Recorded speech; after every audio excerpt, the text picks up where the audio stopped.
આર્થિક સ્થિતિ ગમે તેટલી પણ સારી હોય મિત્રો, જીવનનો સાચો આનંદ લેવા માટે માનસિક સ્થિતિ સારી હોવી જોઈએ.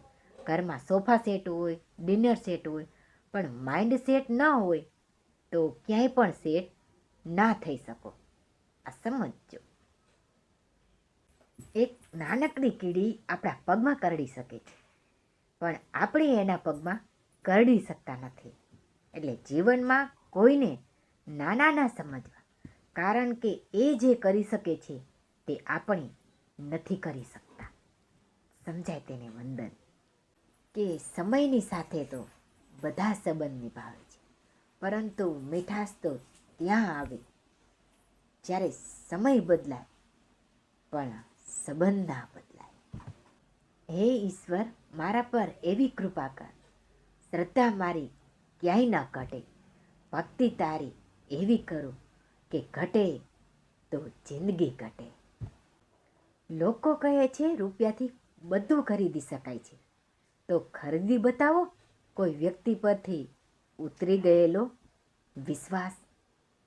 સાચી વાત ને?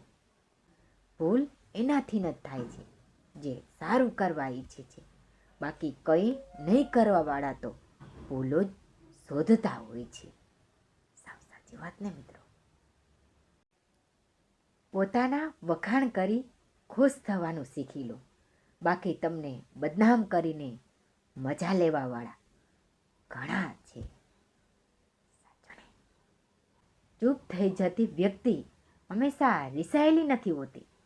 ઘણીવાર પરિસ્થિતિ વધુ ન બગડે એ માટે ચૂપ રહેવાનું પસંદ કરતી હોય છે. સમજાય તેની વંદન? આ રંગ બદલતી દુનિયા છે મિત્રો. તમારા દુઃખ રડી રડીને પૂછશે અને બીજાને હસી હસીને બતાવશે. સાચી વાત ને સાવ?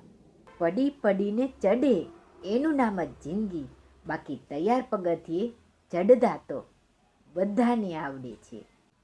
હસી હસીને છાને છૂપકે કરેલા કર્મ રડી રડીને જગ જાહેરમાં ભોગવવા પડશે. આ સમજો. સમજાય તેને વંદન. કોના પર કેટલો ભરોસો કરવો એની સમજ તો વિશ્વાસઘાત થાય ને પછી જ આવે છે. સમજ. હવે તો મળવા માટે પણ લોકો તારીખો આપે છે. ખબર નથી પડતી સંબંધ છે કે કેસ છે. સમજાય તેનું વંદન.